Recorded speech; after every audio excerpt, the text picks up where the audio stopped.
Hello gorgeous people, what is going on, and welcome back to another video. In today's video, we're jumping back into the analog horror series, Arcadia.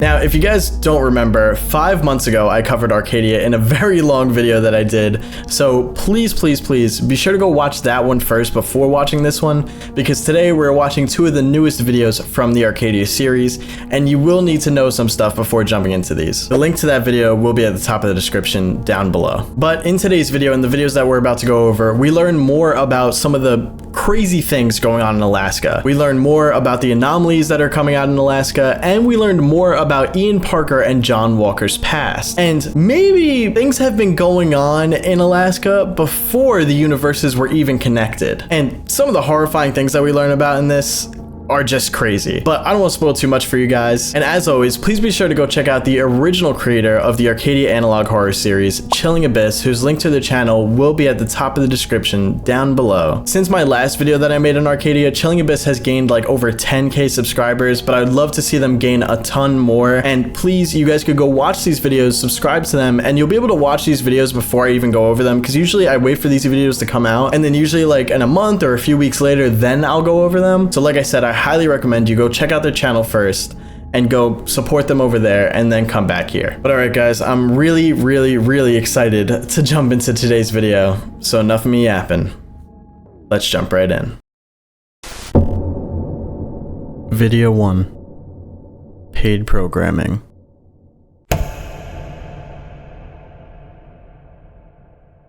All right, here we go. Back into Arcadia. Arcadia TV, late night up next. Monday, September 13th, that's my birthday. Midnight Safety Guide, episode 27, False Dogs. Always remember to lock your doors and windows at night. I'm gonna have to go over that bottom line after we're done. We'll go over that, because I'm sure there's so much written there. The world is changing.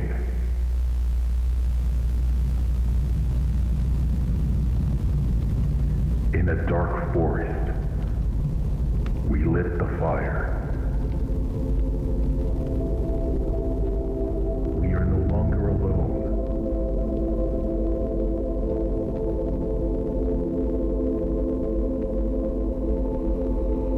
The abyss. It is spreading, consuming.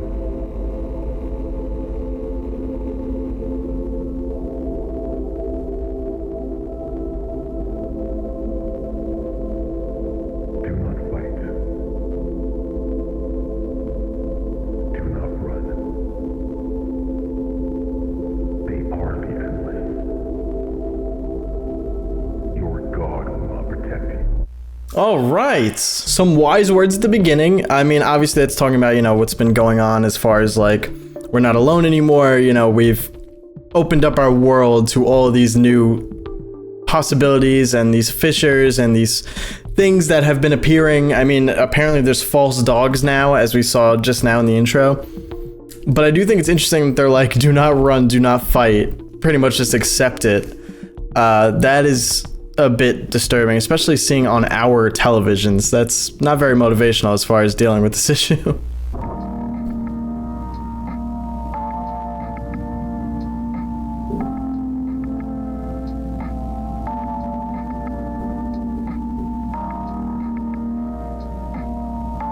What are we recording here?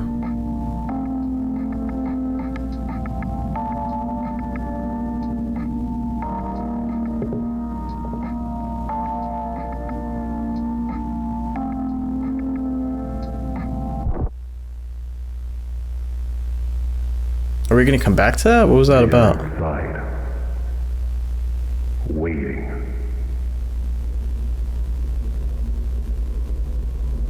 Do not resist.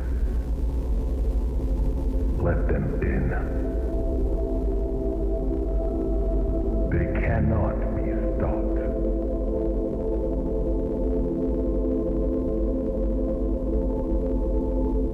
This is not your world anymore. You are no longer in control.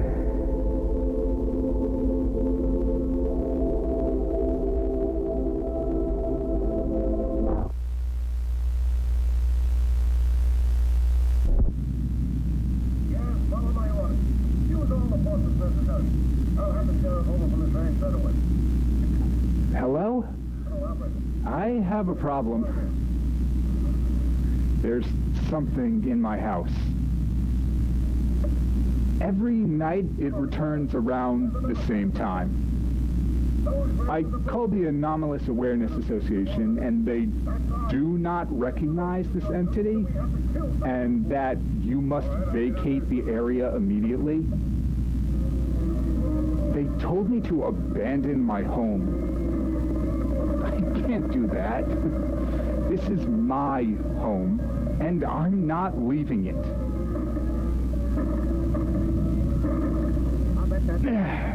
They weren't fooling when they said they was gonna raid the dam. You see Oh. this? Hey, there's a couple more of them coming. This is what I'm gonna use to kill it. Okay. We love when somebody's armed. Although, if the Anomalous Association told you to leave, you probably should. Do you see it? It watches all of us.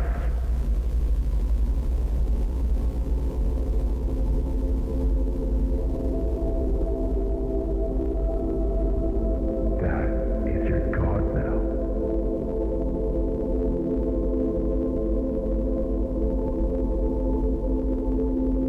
A real God. A true God. Are you afraid? Yeah. Don't cry. Your gods never listened to you. They were never real.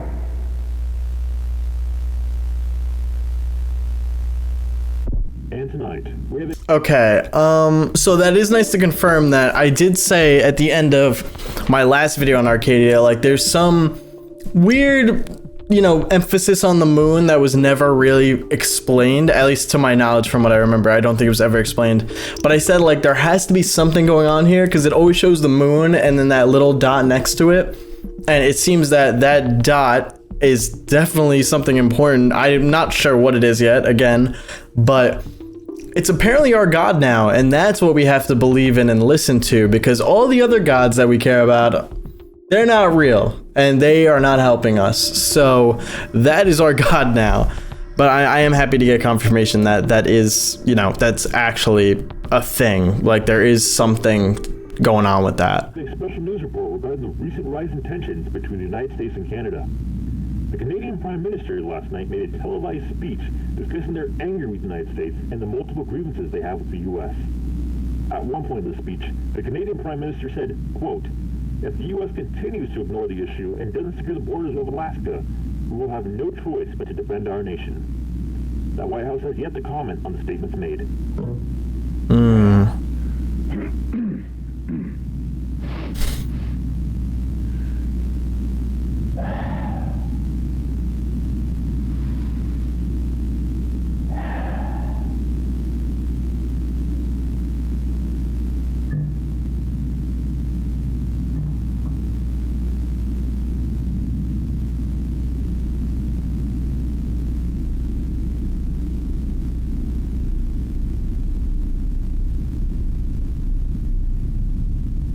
I want to see what this thing is.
I mean, my guy, well, why did you not take that shot earlier? You clearly had it in your sights. It was moving super slow. You were ready. You were ready. Instead, you waited for the lights to go out, which I'm guessing this entity does have some kind of effect on lights, because even before it appears out of there, you can hear, like, it sounds like a light bulb or like lights like flickering almost. So maybe it does have the power to mess with that. Another thing is this a special kind of entity, or is this just an entity that has not been, you know, discovered yet, I guess? Because like he said that he contacted the Anomalous Entity Association, I believe he said, and they had no idea what it was. So they were like, listen, you got to get out of there because we don't know what that is. So you should leave. And of course, being a human, was like, oh, I'm not leaving my home. It doesn't matter. Meanwhile, your life is at stake, bro. I mean, I would leave at that point. You really can't get mad if something happens after that. So yeah, is this just a random entity that hasn't been discovered yet and this is its first sighting?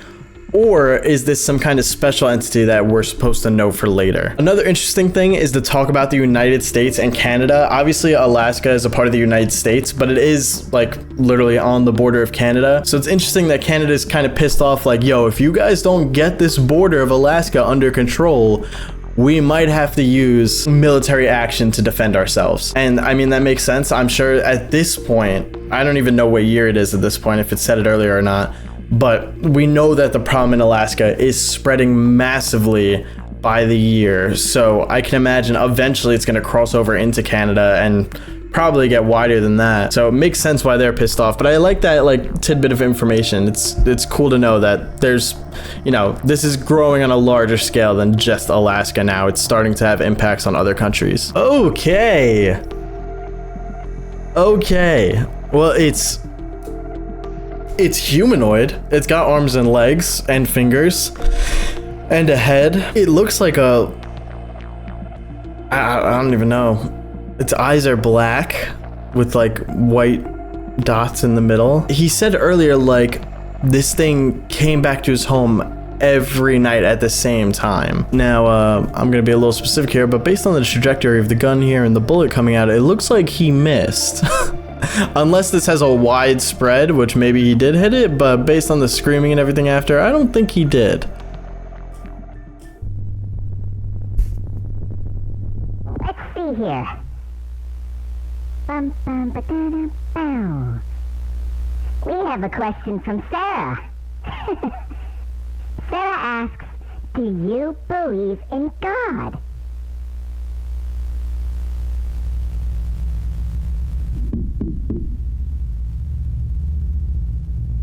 We seem to have a visitor.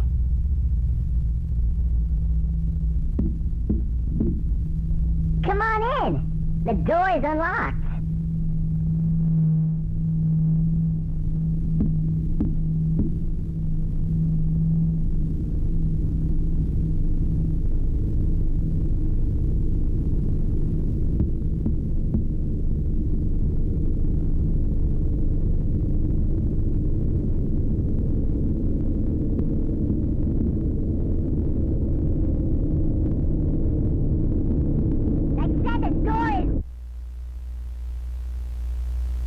I have no idea what's going on with that entire last segment. I know that very early on in Arcadia, they try to say like the door is open, and that's like the symbolism or the metaphor for the fact that, you know, we opened our world to access from other dimensions and causing the fissures and all that. But it's weird to me that this is a kid's show, it looks like. But then it takes like this creepy turn and we don't really get to see much here. I'm wondering if this is gonna, like, this segment will continue in the next video. But something I do want to point out is obviously we see the sky, you know, clouds, stars, the moon, and we see that dot that was referenced earlier, our new god that we should believe in. And the description for this one says, where will you seek protection? I do have to say the voice acting in this one was great. I love the voice acting, from the voiceover parts in the beginning, you know, saying like, do not run, just accept it. I love that voice actor. The guy talking about, you know, this thing in his house, and even that creature, this cartoon at the end there, everything is just really good. It's very focused. None of it has me like, I don't know, overthinking it. I'm just very locked in and I'm loving it a lot. And another thing I just want to bring attention to is the tension and the way the buildup is of this thing slowly coming out of the darkness. Like, I wasn't even sure if something was going to come out, but it comes out so slowly, and the way the hand comes out and grabs the wall is just so nicely done. And the animation work here is also phenomenal. It really is amazing. But I just want to go back again to the whole God thing. I guess I'm gonna have to look back now. I'm guessing this thing couldn't have appeared until, you know, the whole experiment incident that started all of this. What is it? Like, it's obviously very far up in the sky. Is it something similar to a moon, a star? Like, I genuinely have no idea what this could be. But obviously the way that we've been slowly introduced to this thing, like when we've seen the moon and seen this next to it, I mean, it's in Chilling Abyss's profile photo. You know, this has to be something of main importance in everything going on here. So one more thing I almost forgot to mention was this line of text here that kind of scrolls across the screen during the beginning of the video. I just want to go back to it to fully read it because I didn't get to read it earlier. U.S. government expands curfew to more cities across the state of Alaska. Worries grow as the president has no, or looks like there might be more of a word there, or nothing maybe. So, okay, just some more information about Alaska, you know, earlier curfews, and it seems that everyone's worried because maybe the president is lacking in action against what's going on here. But all right, that was paid programming. So now let's jump into the next one. Video 2. Monsters.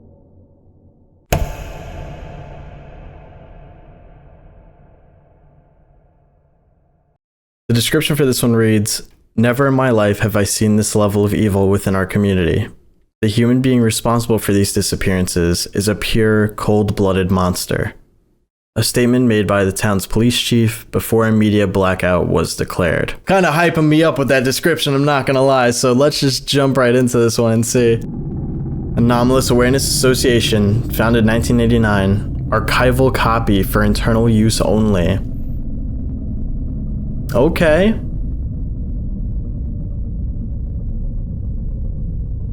Case 1903. Don't worry, guys. You have permission to watch this because of me. Don't worry. Monsters.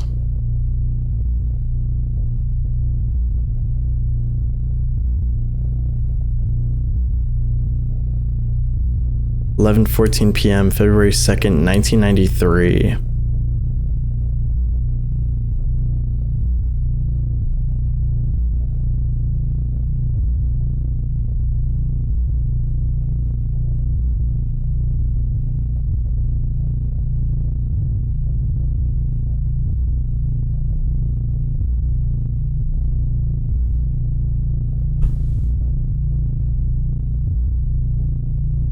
Looks like we're kind of stalking someone from the bushes.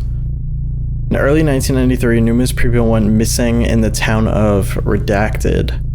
The majority of those were homeless.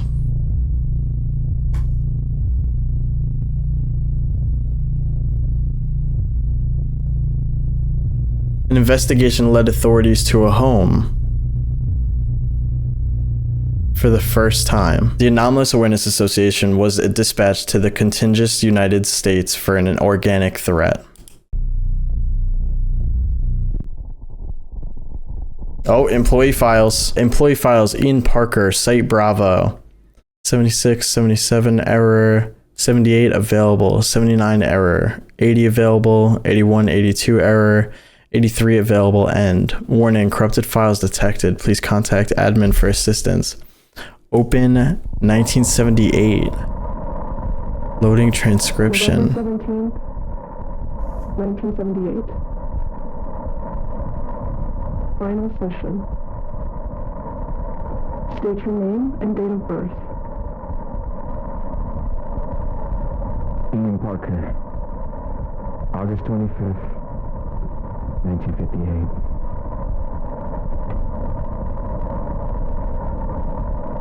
We will continue where we left off. Yesterday I asked, what are you most afraid of? You seemed uncomfortable with that question. Why?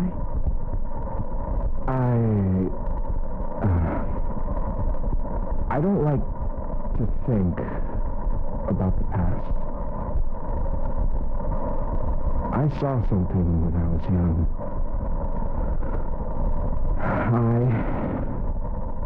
I still have nightmares.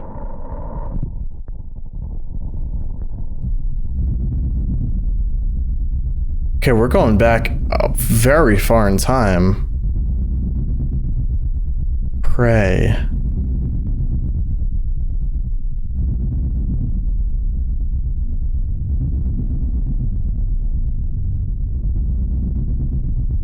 Her.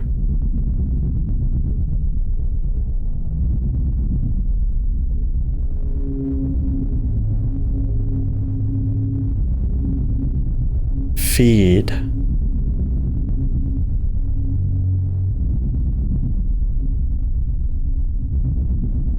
There were hundreds of photos scattered throughout the home.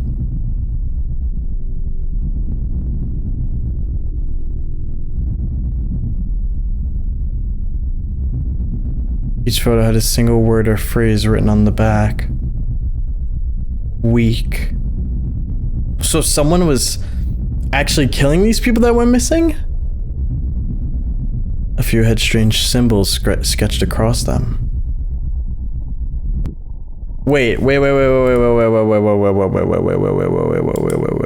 Okay, this symbol, hold on. I remember in one of the past videos there being symbols. Okay, yeah, I just went back to the mythical creatures video because I do remember there being symbols in this video, and these are the symbols. They're not the same as what we just saw. Where is this going though? Okay, yeah, so we have this. Hold up. Nope, I need to read that. Excuse me. Net mail. Dr. Elizabeth Woods. Received August 23rd, 93, 3:03 p.m. from Elizabeth Woods to admin. Subject Ian Parker. I've noticed that most of Ian Parker's employee files on the archival terminal are corrupted. I'm working on a time-sensitive report that requires these files. Could this be addressed as soon as possible? Elizabeth Woods, head psychologist. See, this is interesting, right? Because when did Ian Parker's talking about this? Yes, 78. He's talking about his past, things that he witnessed, and what we're listening to is from 78. So I just want to double check. The events that happen in Research Station Bravo, where they like open the gateway, right, between the universes, that happens between 1980 and 1983. So what we're listening to right now predates that. So I'm curious how this is going to be connected.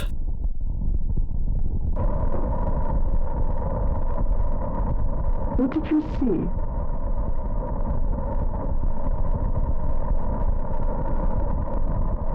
I was 11 years old. I went hunting with my father. He always forced me to go with him. We set up camp for the night. We went to sleep. I stayed up so I could read my favorite book. Theory of the Parallel by John Walker. I had to piss in the middle of the night, but I was scared of the dark. I didn't want to go outside alone. I couldn't ask my father to take me. I was more afraid of waking him up. So It's okay. Go ahead. I grabbed the flashlight from my bag and I left the tent. It was cold and dark outside. I could see my breath in the air. I walked over to a nearby tree. I placed the flashlight on the ground next to me. Then I heard something. I was so scared. I froze. I didn't know where it was coming from. It sounded like it was getting closer. Then I saw it. I didn't know what it was. It made a horrible noise. It looked like a dead dog. The skin on its face was missing. Strips of flesh were hanging off of it. I was so afraid.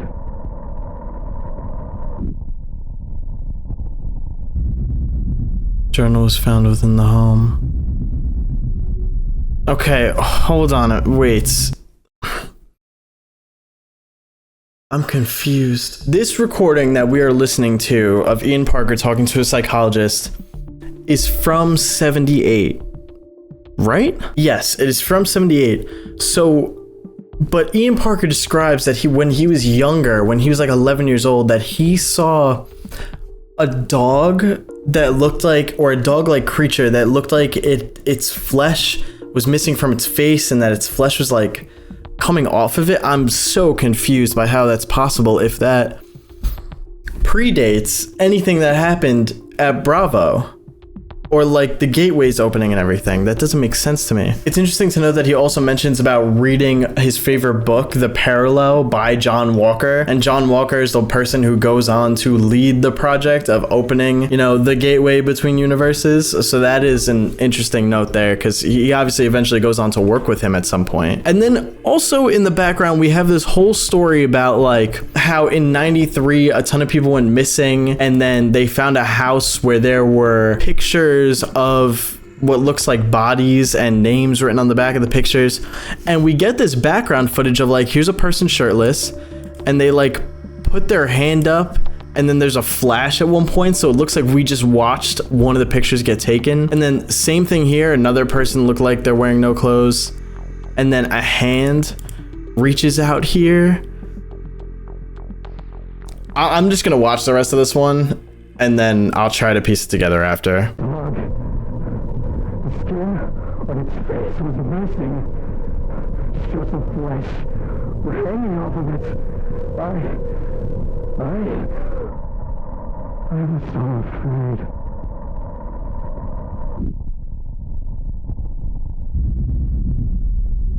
The journal was found within the home.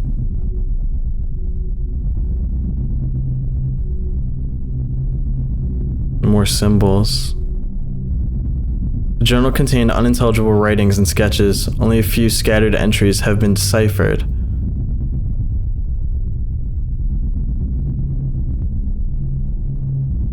February 3rd. She was my only friend, the only person I cared for. Why? Why did I do it? Why did I listen to it? How did it know her name? February 17th. The air is thick with the smell of decay. My eyes burn when it speaks. It tells me strange stories. It requests for more. March 22nd. The constant feeding, the unending hunger. It only wants those it has chosen. When will it be enough? April 12th. It no longer speaks, but I still hear its voice. The pain in my head is getting worse. My nose and ears bleed frequently. What is happening to me? April 27th. It has shown me the future. It will awaken. I must prepare.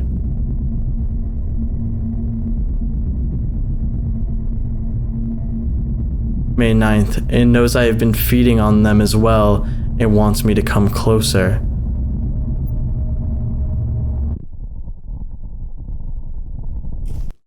Okay, we got another one of these. Okay, so this is from admin to Elizabeth Woods. So this looks like the reply to what we read before. Subject: restructuring. Thank you for notifying us of this issue. Due to recent restructuring, those files now require higher clearance. Therefore, we have revoked your access to all archival files related to Site Bravo. We appreciate your understanding. Damn, so they were like, oh, you were looking for access? Well, now you have zero access.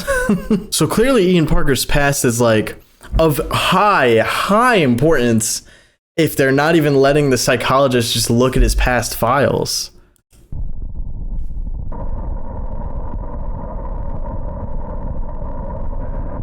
dad found me in the morning.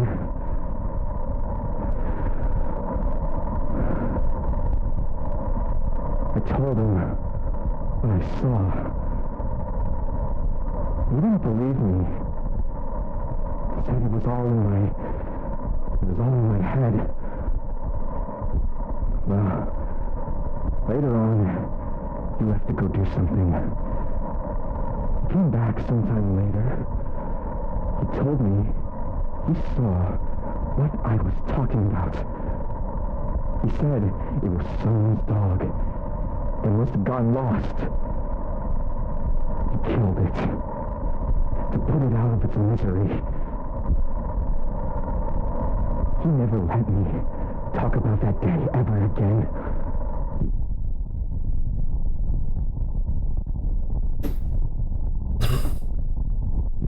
Why would he never let him talk about it again? After evaluating Parkland's history, I do have one concern. His strong fear of dogs. This may be inconsequential, but this could lead to problems in the future. I will bring it up again next time at the yearly psych eval.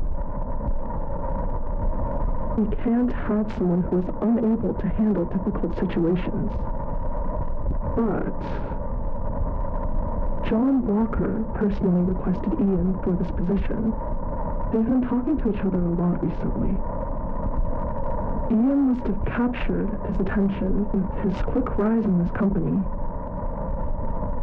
I'm going to reluctantly approve his psych eval. This is the last step in his promotion process. He will now be the head of safety and ethics.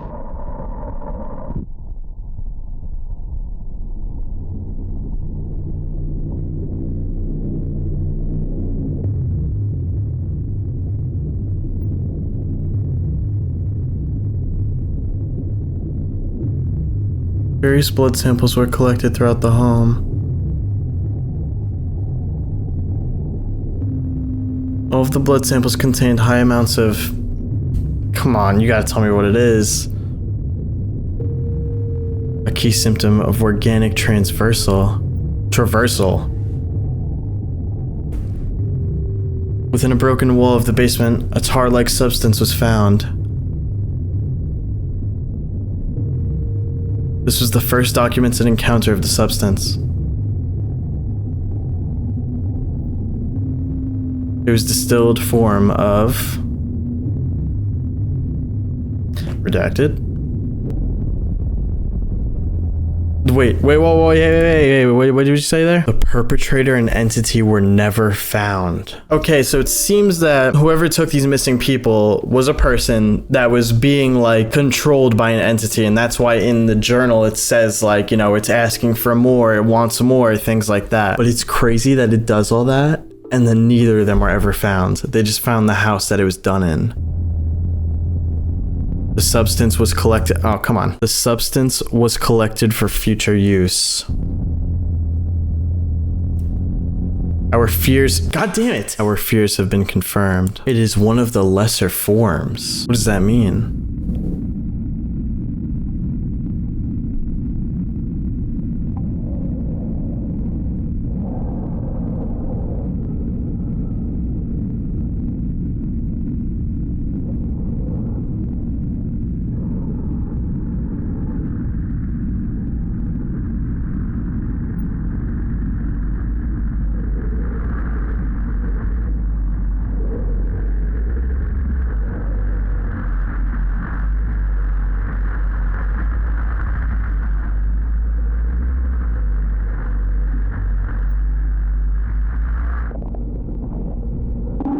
Oh my god!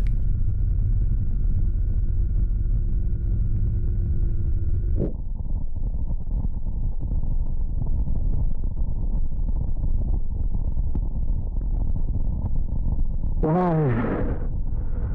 didn't I speak up sooner? I could have stopped all of this. It removed me from the head of safety and ethics. I told them that it was too dangerous. We should connect our worlds. They disagreed. They see it differently. They believe I am preventing progress. John Walker convinced the board to remove me. The one person I looked up to. The one fucking person. They stationed me away from the lab. In a fire lookout tower. It overlooks the lab in the valley. They say it's temporary, but... Oh! After all these years, all my hard work, everything I worked for... Huge info dump. Huge info dump. We now know that Ian Parker has a traumatic past with apparently a dog that he found while out camping with his dad. Apparently the dog had like no face or like had no skin on its face and there was flesh hanging off of it. He saw it in the middle of the night. In the morning when his dad finds him, his dad's like, yeah, that's all in your head, bro. That did not happen. But then his dad, when he's on his own, ends up finding that same dog and claims that someone lost their dog. The dog was just out in the woods. I guess that's his excuse for why it looks like that, is because it was just a dog on its own in the woods. And apparently he put the dog out of its misery. Okay, like, is that a genuine story where maybe as an 11-year-old, Ian Parker did see a dog in the woods and maybe it did look like severely messed up because of its time in the woods? And then it is true that the dad found it, put it out of its misery, and now this event has given Ian like some trauma from it? Or was it not actually a dog? Was it some kind of creature? And is there proof that these creatures have existed in our world since before John Walker linked the worlds together? I think that's what's a little bit up in the air. But it is interesting to note that Ian Parker, when he's telling that entire story, says how he was reading his favorite book by John Walker, Theory of the Parallel, and John Walker is the person who he ends up working with in the future. Apparently Ian Parker ends up skyrocketing in the company he works at, flying to the top. John Walker recommends him to get hired for this high position. He gets it, but then when Ian Parker is like, listen, I don't think we should do this, we shouldn't link, the universes, we shouldn't link World 1 and World 2, John Walker's like, yeah, get out. Like, we're doing this, and that's it. And that's why Ian Parker survives the entire Station Bravo incident, is because he gets moved to a lookout tower that overlooks the lab from a distance. So when the entire Bravo station explodes, he survived because he was on, I'm guessing, more the outskirts, or at least at a distance. So that makes sense, and it's nice to know why he's alive now. Like, we have an answer to that. Another thing is, I want to read that article that we saw at the end, because it's a bit weird what it says. Killed in car crash, December 4th, 1983. Dr. John Walker, the author of Theory of the Parallel and a renowned figure in the field of theoretical physics, has suffered an immeasurable loss with the death of his wife and daughter in a single car accident in the Alaskan wilderness. The tragedy occurred on December 3rd on a remote stretch of road, amidst heavy snowfall that has hampered investigative efforts. Dr. Walker's 34-year-old daughter, Susan Walker Brown, and his wife, Marie Walker, age 59, were both pronounced dead at the scene. Susan Brown leaves behind her husband, Jacob Brown. Dr. Walker, who is not present in the vehicle, is reportedly in deep mourning. While initial reports suggest the vehicle skidded off the road due to winter conditions, investigators noted markings of...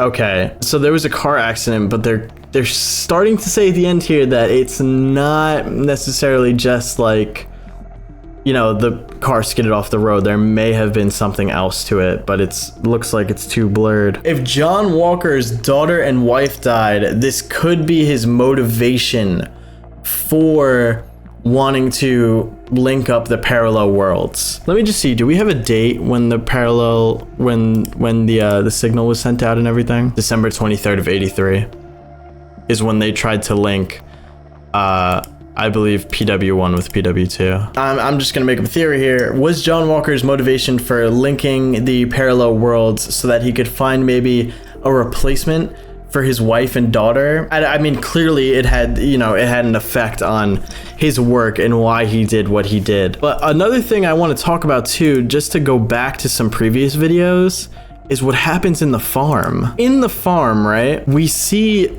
this thing for a brief moment and had no idea what it was.